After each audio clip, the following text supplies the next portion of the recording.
Ladies and gentlemen, welcome once again. Here's Mr. G with a short one for you, and namely because as we're teaching this class, I have made it so that we actually had an expert in this area, someone that works with folks with cognitive conditions and disorders come in. So if you were in class the day we did it, then you were able to get the full benefit of a lot of the talk. This is going to be a little bit of a supplement, go over some general terms, a couple general diseases, and a few general benefits. It's not going to cover all of the conditions and disorders contained in this chapter. Okay, you are still going to want to go to your book to take a look at those, but it will be an adjunct to the discussion that we had in class during week 3 when we went over this. So here it goes. It shouldn't take too long. So cognitive conditions and disorders, chapter number 9 here. The general term there, cognitive disorders, wide range of challenges and difficulties for us as fitness professionals. This is different than a lot of these physical disorders.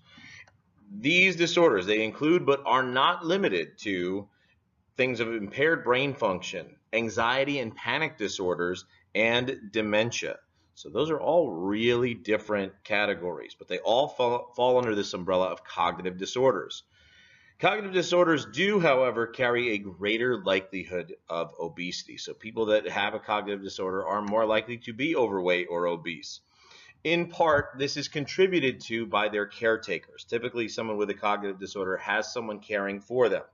And more often than not, it's a family member or someone close to them who, while well-intentioned and not saying that they're a bad caretaker, they might not know a ton about the disorder itself, and they might also not really know a lot about the benefits of physical activity and exercise, which we will cover a couple of them today. This is a very great thing for them to have in their lives with a cognitive disorder, and you'll see why as we go through.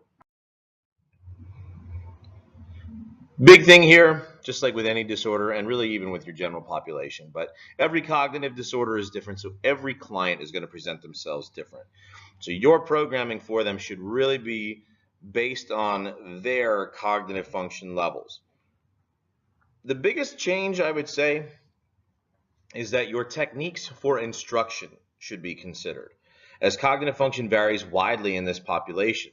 So the way that you might normally talk about an exercise or show an exercise or demonstrate, or how quickly, how slowly, how many you show someone at a time, these are the kinds of considerations you're going to want to keep in mind. It might kind of have you rethinking the way that you do things, because it is certainly a change from the way you might do this with someone that is in the general population.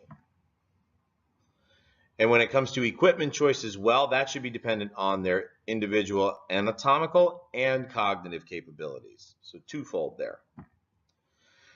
That being said, in this case, if they have significant impairments or things that might prevent them from using free weights or certain aerobic machines, those might not be the best choice. So you might need to think about other modalities that are going to be a little more user-friendly for those with cognitive disorders.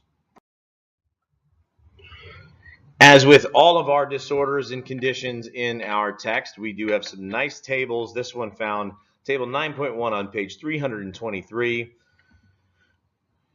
I don't like to go through all of these. Again, you don't need to hear me say them. You need to just go to your books and kind of look at what it has to say. But this is it straight from that table, table 9.1, on how long, how much. But again, depending on the severity, right? If they're super severe, you start slow. You do just a little bit and you build up. But as they progress, they're going to go back to the Department of Health and Human Services recommendations, which are the same as ACSM recommendations, and that's 150 minutes per week of moderate intensity aerobic exercise. And then resistance training, this probably sounds a lot like your regular population. Using machines or body weight, that's where we should start, right? No dumbbells, no free weights, because we might have some issues that could cause in terms of maybe grip strength or holding it or even remembering what to do. Coordinated movement, that might be a bit too much. So stick with machines or body weight exercises, and then 1 to 2 sessions a week, sets of 8 to 12, and then a few sets with a few minutes, 2 minutes, 1 to 2 minutes rest in between. Now, the only area we're going to kind of spend time in for this online lecture. We went over a couple more. We talked about Down syndrome in the class. We talked about also the things on the autism spectrum. We had an expert come in, at least for 2018. That'll be my intention going forward as well. Obviously, if we need to modify, we will, and I'll add more to this. But we also did talk a little bit about dementia and Alzheimer's, so I'm not going to spend a ton of time, but there are a few things in here that I will redirect you towards and remind you of that you might need to know, because this is something, if you're working with older adults, that you will likely come across. Now, dementia is an umbrella term, and it describes a number of different things, and that's a collection of symptoms related to loss of memory and brain function that interfere with daily life. If it gets in the way of how they go through their day, then that's part of the classification criteria for being in this spectrum of dementia and these different memory loss and brain function disorders. Some of these disorders I'm talking about here, they include Alzheimer's disease, which we mentioned. There's also Huntington's disease, which is a progressive breakdown or a degeneration of nerve cells in the brain. Parkinson's disease, which we have spent some time working with and talking about in other areas of this class, and going to see classes, fitness classes aimed specifically at folks in this population. And then something called Creutzfeldt-Jakob disease, which is a degenerative brain disorder that leads to dementia and ultimately death. So that's a bad one, and it is more progressive in how vicious it is on the brain than something like Alzheimer's. So it's much more intense. Strokes fall into this as well, potentially, depending on how much it affects brain function. Now we'll talk a little about Alzheimer's disease, mostly because it's age-related, and if we work with older adults, it's something that you might very well come across. And again, it's just one type of dementia. It differs from traditional dementia because it is progressive and degenerative, so it gets worse and breaks more things down over time. Whereas other types of dementia, more generalized conditions, they might be static or even reversible. So Alzheimer's disease is neither. It is changing, it is worsening, and it is not reversible. Once you lose it, that's it. It's gone for good.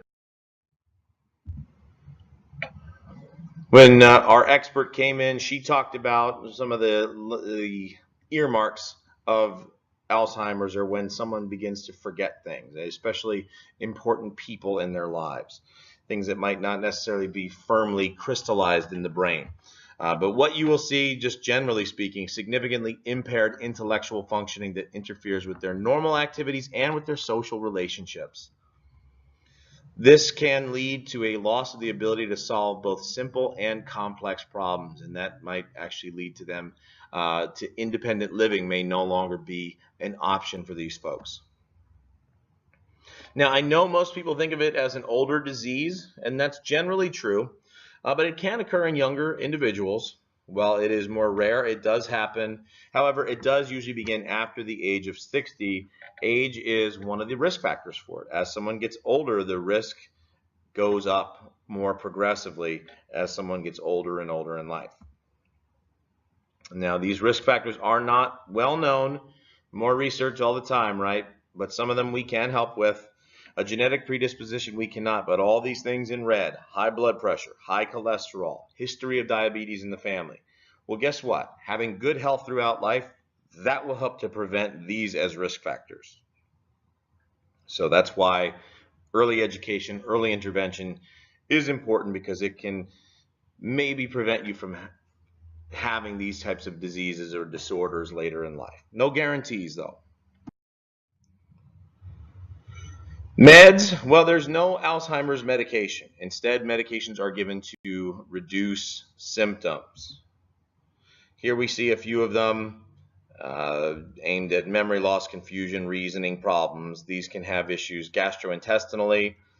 Memantine is prescribed for moderate to severe Alzheimer's disease symptoms. These have to do, again, memory, reasoning, attention.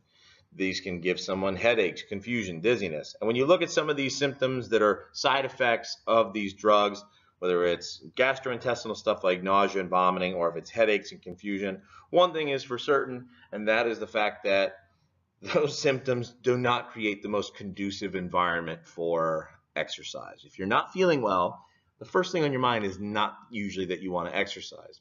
But we still want to encourage that, because I'm going to get into what the benefits of exercise are and how they can actually help folks with Alzheimer's disease.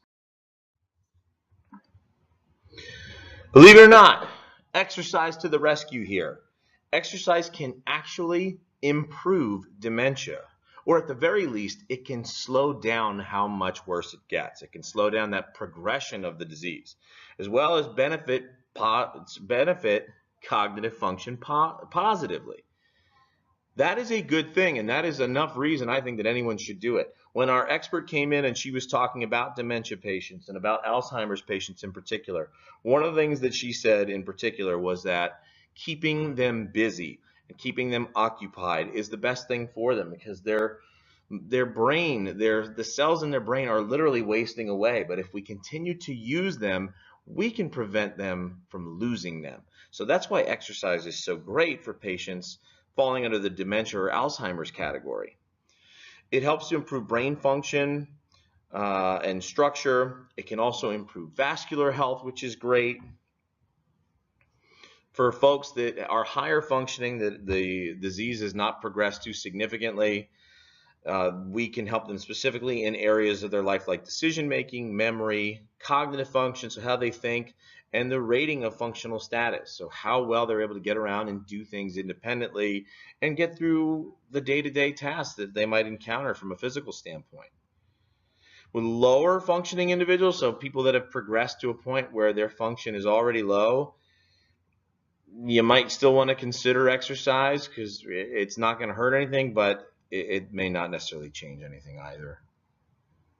However, improvements in cardio, muscular strength and balance, those can help with that functional independence. Remember, this is related to aging, and with aging, we know we've got issues with balance. We know we've got issues with bone health. We know we have issues with a number of different disorders and diseases that would be comorbid with this. If you've been paying attention to anything in this class, you see a lot of things are age related. So just the general sense of wellness that comes from a good fitness program, like getting enough cardio, enough strength, enough balance training, that'll strengthen their bones. It'll make their muscular system more efficient so that they don't have to be such a fall risk.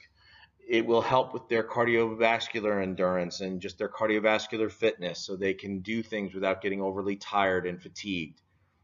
Exercise is good medicine for everything, folks. Now, we've got recommendations for it. It is similar to those in the general population for those with dementia, mild dementia. But a couple things here. With deteriorating cognitive and physical capabilities, you're going to have to really modify things down, especially what I said at the beginning of this little talk. The way you teach it, the way you cue it, the way that you actually maybe have to manually manipulate their body in a way, with their consent, of course, in order to execute the movements and educate them properly. The amount of instruction, the type of instruction, whether it's just visual or if you have to use hands-on or if it's auditory, you're going to have to rethink your game with some folks that fall under this, and everyone is going to be different. They might have comorbid conditions that lead them to being in a wheelchair or a walker. You'll need to think about accommodations for that. What are some things they can do that you need to be concerned with, and how can you make those happen? Most exercises can be modified for wheelchairs or walkers, so you have to get creative. And the more you work in this field and the more you see how to just pick up a piece of equipment and put it in a particular setting, you'll be able to see how to efficiently work with someone and make those kinds of changes and modifications. Something else, again, our expert went over this, I will remind you. Losing your memory, losing your cognitive functioning is frustrating, and not for you as the individual training them, but for that person. So one of the things that you can expect if you are working with someone that falls into this category is you need to be prepared to handle anger outbursts and aggression. They might say some really nasty, fired up things that you wouldn't want to hear, you might not be prepared to hear, but I'm telling you now for the record, prepare yourself. It might be coming your way. And keep something in mind, and this is really important here. This is not a personal attack on you. This is a person who is losing functionality in their brain, in their mind, and somewhere they're aware of it, and it's frustrating, and they don't know why it is. So this anger, these outbursts and this aggression, these are a reflection of the disease process itself. They have nothing to do with you. You will just, in that moment, if you're training them and it happens, you are just the unfortunate, easiest, closest target. And that's something that you've got to make your peace with if you're going to be successful working with this population.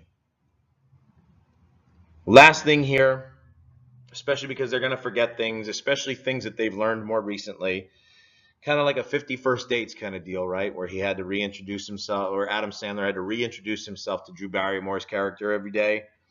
Repetition of instructions and a reintroduction to the client every day might be required due to memory loss. You might have seen them just yesterday, and you come in again, and they have no idea who you are.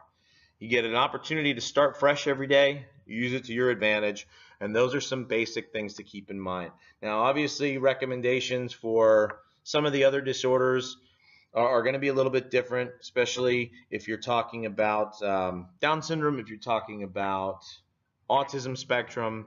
Remember that everything is individualized, and you've got good recommendations at your fingertips in your textbook here. We went over them in class. Review your notes, review the work that's in the book, and that'll help you guys as you look to take the quiz that corresponds with this chapter. I just wanted to give you some basic recommendations and things to keep in mind when you're thinking about working with people in this population. Thanks so much for listening to this one. Glad we kept it short. We'll see you on the next one.